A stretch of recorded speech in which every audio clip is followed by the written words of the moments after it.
తస్మై శ్రీ గురవే నమః. గురువు అంటే కేవలం భౌతిక స్వరూపమైన ఓ ఆకృతి కాదు, అది కాలాతీతమైన సర్వవ్యాపకమైన అంశం. గురుతత్వం 3 విధాలుగా వ్యక్తమవుతుంది. అది కాలాతీతం, జ్ఞానం, మానవ స్వరూపాలు. నిశ్శబ్దంలోనే జ్ఞానాన్ని అందించే మౌన గురువు దక్షిణామూర్తి. బ్రహ్మాండమంతా వ్యాపించిన ఆత్మస్వరూపం. శాస్త్రాలు, ఉపనిషత్తులు, మహావాక్యాల రూపంలో వ్యక్తమయ్యే ప్రజ్ఞానం బ్రహ్మ, తత్వమసి, అహం బ్రహ్మాస్మి వంటి మహావాక్యాల్ని ఆవిష్కరించే వేద జ్ఞానం అగణితమైన ఘనమైన జ్ఞానస్వరూపం. తత్వదర్శిగా భౌతిక రూపంలో ఆవిష్కారమయ్యే గురువు మానవ గురువు. అలాంటి గురుపరంపరలో మన భారతీయ గురుతత్వం అభివ్యక్తమవుతోంది. ఆ సంవిధానంలోని గురుపీఠమే పశ్చిమ బెంగాల్ రాజధాని కోల్కత్తాలోని దక్షిణేశ్వర్లో నెలకొన్న ఆజ్యపీఠము. 1915 సంవత్సరంలో శ్రీరామకృష్ణ పరమహంస దివ్య ఆశీర్వాద స్ఫూర్తితో అన్నదాచరణ్ భట్టాచార్య ఈ పీఠాన్ని స్థాపించారు.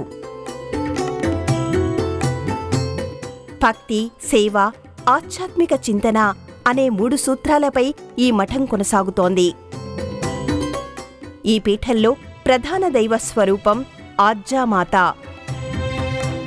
ఆజ్యామాత అంటే ఆదిశక్తి. సమస్త విశ్వాన్ని సృజించిన ఆవిష్కారక, ఆవిర్భావ శక్తే ఆజ్యామాత. సమస్త శక్తి స్వరూపాలు ఆజ్యాశక్తి నుంచే ఆవిష్కృతమయ్యాయి. ఆమెనే పరాశక్తి, దివ్యజనని, జగన్మాత, పరాత్పరి. అలాంటి దివ్య సంభరిత ఆరాధనామూర్తి ఈ పీఠంలో నిత్య పూజలో అందుకుంటోంది.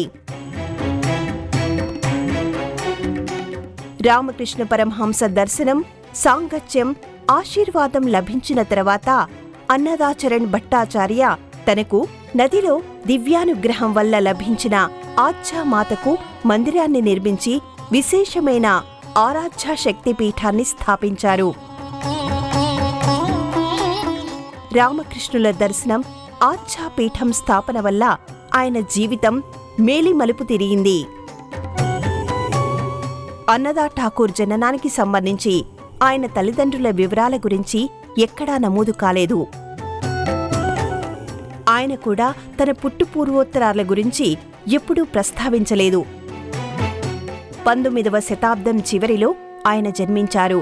అయితే సాంప్రదాయ కుటుంబంలో జన్మించటం వల్ల సహజంగానే ఆయనకు ఆధ్యాత్మిక చింతన పట్ల మక్కువ ఏర్పడింది.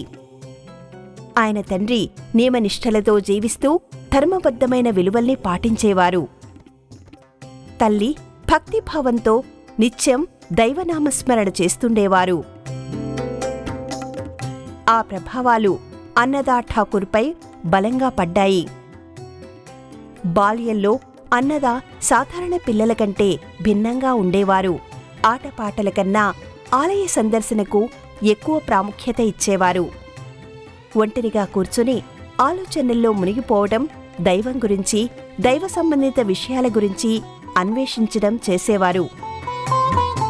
ఆయన చిన్నతనం నుంచే ఆత్మ, పరమాత్మల అసలు అంతర్థాన్ని తెలుసుకోవాలని ఆసక్తి కనపరిచేవారు.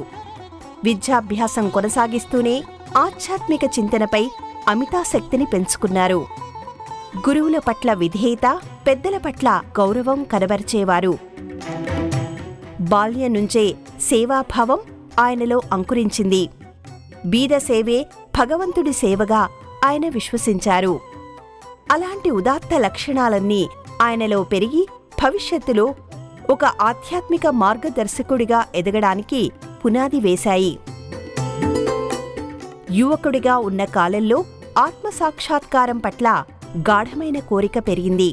లౌకిక జీవితంలోని తాత్కాలికతను గ్రహిస్తూ పరమార్థాన్ని తెలుసుకోవాలనే తపనతో ఆధ్యాత్మిక అన్వేషణ ప్రారంభించారు.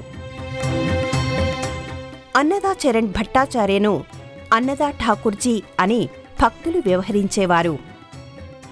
ఈ పీఠ స్థాపనకు ఆయన ఎన్నో అవాంతరాలు, అడ్డంకులు ఎదుర్కొన్నారు. వాటన్నిటినీ అధిగమించి శక్తి కృప వల్ల తన లక్ష్యాన్ని సాధించారు. 1921 సంవత్సరంలో సిద్ధోత్సవం అనే ఆధ్యాత్మిక కార్యక్రమంతో ఈ పీఠ స్థాపనకు శ్రీకారం చుట్టారు. 1927 సంవత్సరంలో పీఠ నిర్మాణానికి కావలసిన భూమిని సమకూర్చుకొని 1928లో నిర్మాణ పనుల్ని ప్రారంభించారు. ఈ మందిరం కాలక్రమంలో ఒక్కో కట్టడాన్ని పూర్తి చేసుకుంటూ గురువు అనుగ్రహం, భక్తుల సహకారంతో శక్తి క్షేత్రంగా, దేవీ దివ్యధామంగా అవతరించింది.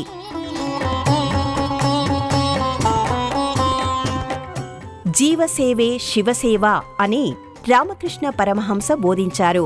ఆ బోధనను ఆచరణాత్మకంగా ఆవిష్కరించడానికి అన్నదా ఠాకూర్ ఈ పీఠాన్ని స్థాపించారు. రామకృష్ణ పరమహంస, శారదాదేవి బోధించిన ఆధ్యాత్మిక సిద్ధాంతాల ద్వారా సహకారమైన ఈ పీఠం ఆధ్యాత్మిక కార్యకలాపాలకు మాత్రమే పరిమితం కాకుండా సేవా కార్యక్రమాలకు, విద్యా విస్తరణకు, సమాజ పురోగతికి కూడా అంకితమైంది.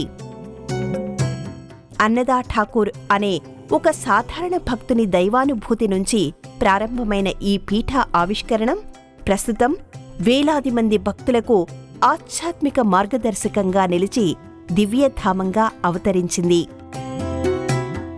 దైవంపై విశ్వాసం, గురువుపై నమ్మకం, సేవా చింతన, సామాజిక బాధ్యత వంటి ఉదాత్త అంశాలతో అసాధ్యాన్ని సైతం సుసాధ్యం చేయవచ్చని ఈ పీఠం ద్వారా అన్నదా ఠాకూర్ నిరూపించారు.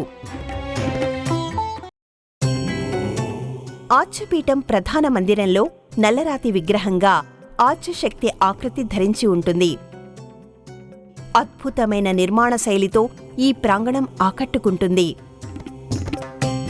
తెల్లటి మకరానా పాలరాతితో తీర్చిదిద్దిన నిర్మాణాలతో ధీర గంభీరంగా ఆధ్యాత్మిక వాతావరణాన్ని ఆవిష్కరించే కట్టడాలతో ఆకట్టుకుంటుంది. భారతీయ సాంప్రదాయ శిల్పకళ మేళవింపుగా ఈ కట్టడాలు ఆకృతి దాల్చాయి. ప్రధాన మందిరంలో ఆచ్యామాత విగ్రహం దివ్యశక్తి పుంజాల్ని ఆవిష్కరిస్తూ గోచరమవుతుంది. దాదాపు 14 ఎకరాల్లో విస్తరించిన ఈ మందిరం, మఠం ప్రశాంతతకు చిరునామాగా భాసిల్లుతోంది. రామకృష్ణ పరమహంస, శారదామాతలకు ప్రత్యేక మందిరాలు ఉంటాయి. వివిధ వృక్షాలతో ఆవరించి ఉన్న ఈ ప్రాంగణం సహజ ప్రాకృతిక సౌందర్యంతో ఆకర్షిస్తుంది.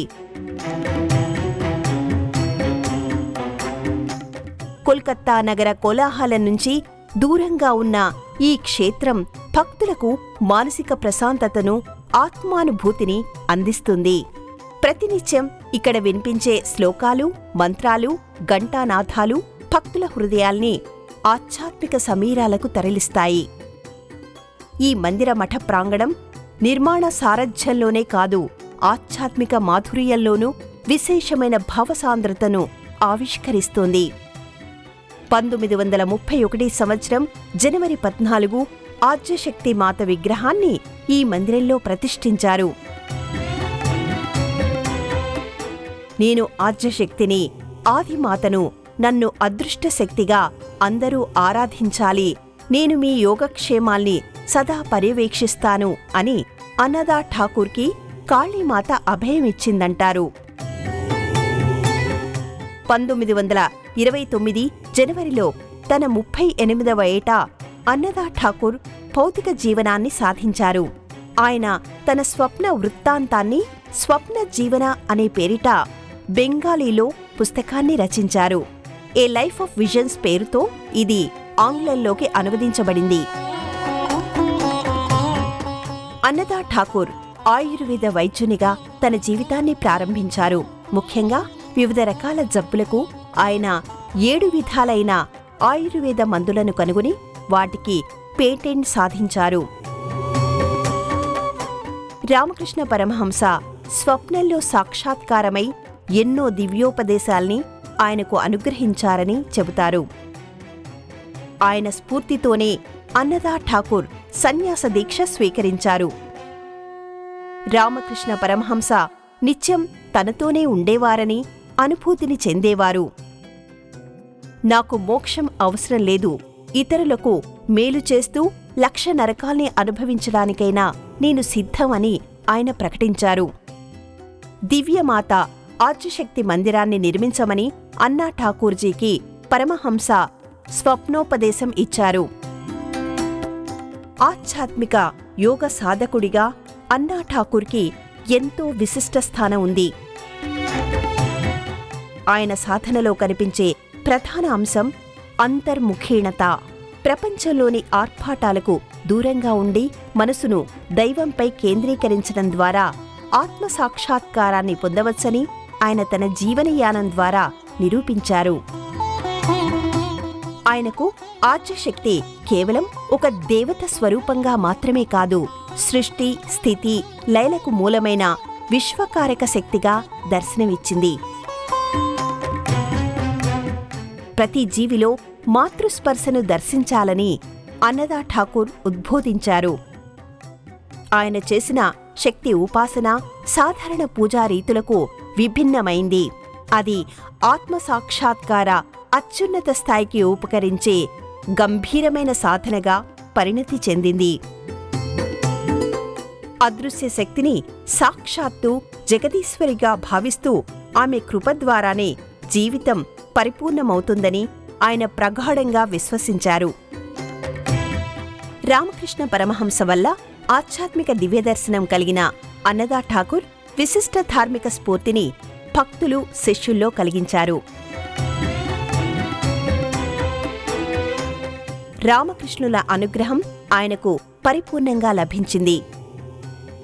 శారదాదేవి మాతృస్వరూప బోధనలు ఆయనకు ఆత్మీయమైన మార్గదర్శకత్వాన్ని అందించాయి. ఈ ఇద్దరి ఆధ్యాత్మిక ప్రభావం అన్నదా ఠాకూర్ జీవితాన్ని దిశానిర్దేశం చేసింది. ఆయన ఆధ్యాత్మిక జీవితం కేవలం ధ్యానానికి, తపస్సుకు పరిమితం కాలేదు. భక్తి భావంతో సమాజంలో దైవాన్ని దర్శించారు. ప్రజల్లో భక్తిని, ధార్మికతను పెంపొందించడంతో పాటు అవసరమైన వారికి సహాయం చేయడం ధర్మంగా భావించారు. ప్రతి వ్యక్తిలో దైవాన్ని దర్శించాలి అని ఆయన ఉద్బోధించారు. ఆయన జీవితం ఒక సాధారణ భక్తుడు దైవకృపతో, గురువు అనుగ్రహంతో మహత్తరమైన ఆధ్యాత్మిక గురువుగా ఎలా పరివర్తన చెందవచ్చో నిరూపించింది. ఆధ్యాపీఠంలో సరళమైన భక్తి మార్గాన్ని ప్రబోధిస్తారు. ప్రతి వ్యక్తి తన రోజువారీ జీవితంలోనే దైవాన్ని అనుభూతి చెందవచ్చని ఇక్కడ పేర్కొంటారు. భక్తి అంటే కేవలం మందిరాల్లో చేసే దైవపూజ మాత్రమే కాదు, ప్రతి ఆలోచనలో, ప్రతి చర్యలో దైవాన్ని గుర్తించడం అసలైన పూజగా అన్నదా ఠాకూర్ అభివర్ణించారు. ఈ సన్నిధిలో రామకృష్ణ పరమహంస బోధించిన జీవన సందేశాల్ని విస్తృతంగా ప్రచారం చేశారు. రామకృష్ణ మఠాన్ని స్ఫూర్తిగా తీసుకుని ఆ భావజాలాన్ని ఇక్కడ సైతం ప్రచారం చేస్తారు. ప్రతి మతాన్ని గౌరవించడం, ప్రతి మనిషిలో దైవాన్ని దర్శించడం, ప్రేమ, దయ, కరుణ వంటి గుణాల్ని ప్రకటించడం ఆధ్యపీఠం భక్తులకు అనుగ్రహించే దివ్య ఉపదేశాలుగా పేర్కొంటారు.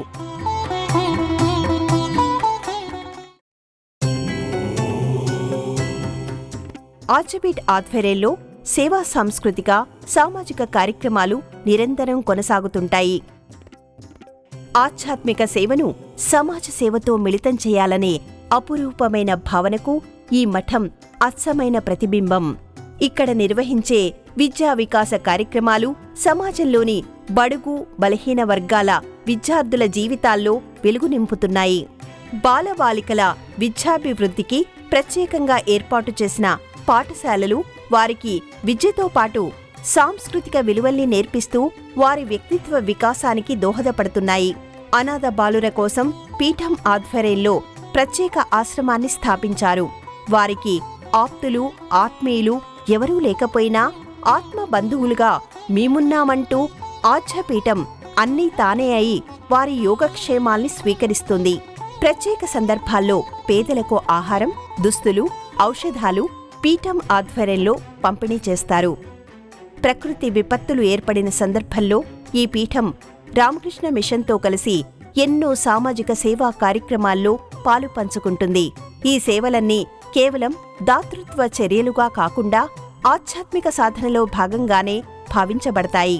జీవసేవే శివసేవ అనే సిద్ధాంతాన్ని సర్వాత్మన అనుసరిస్తూ ఆచరణలో కనబరుస్తూ ఆజ్యపీఠం సేవా సాంస్కృతిక కార్యక్రమాల్లో పురోగమిస్తుంది.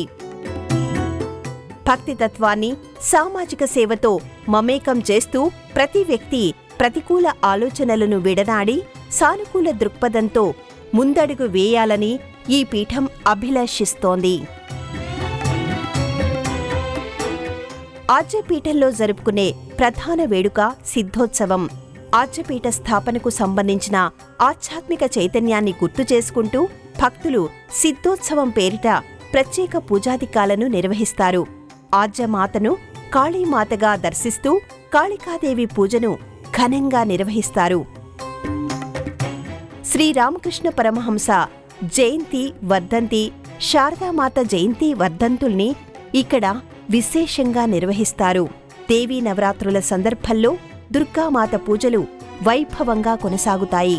నవరాత్రుల్లో ఉదయం సాయంత్రం జరిగే హారతి కార్యక్రమాల్లో భక్తులు అధికంగా పాల్గొంటారు.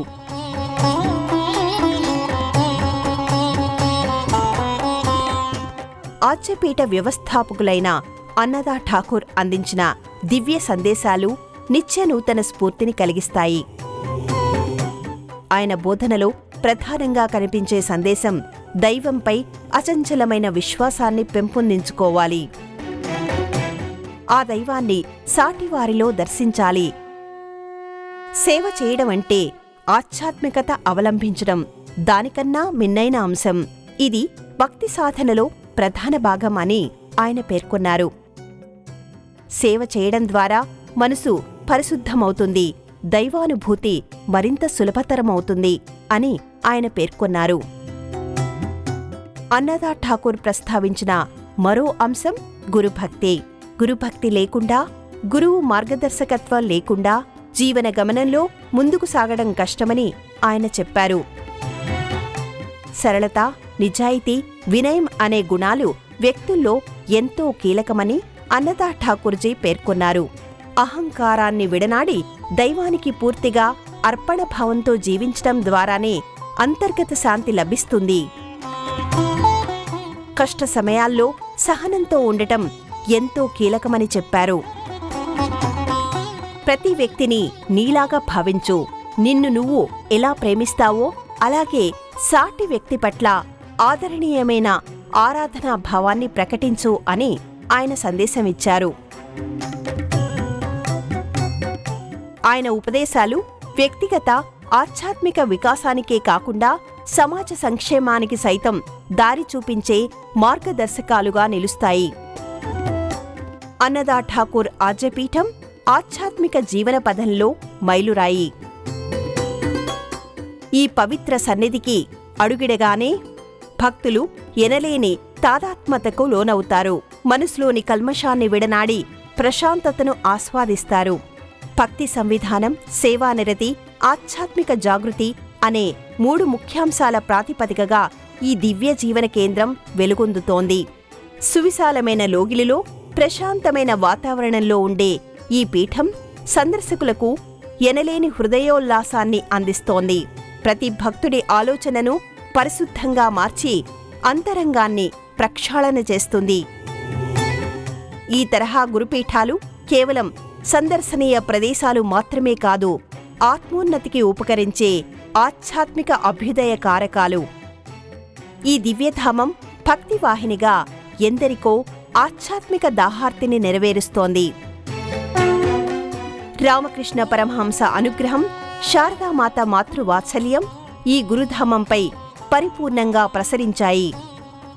అందుకే ఈ పీఠానికి ఎనలేని ప్రత్యేకత, ప్రశస్తి ఆపాదితమై ఉంటుంది. మనసును, హృదయాన్ని, ఆత్మను ప్రక్షాళన చేసుకుంటూ ప్రేమతో నిండిన సేవాభావంతో దైవంపై పరిపూర్ణ విశ్వాసంతో వ్యవహరించమని అన్నదా ఠాకూర్ పిలుపునిచ్చారు. అది ఆత్మీయమైన పిలుపు, ఆధ్యాత్మిక మేలుకొలుపు. ఆ పిలుపును అందుకుందాం. ఆర్చశక్తి అనుగ్రహంతో ఆధ్యాత్మిక ప్రస్థానంలో మరింత ముందుకు పురోగమిద్దాం. ఓం శ్రీ గురుభ్యో నమః.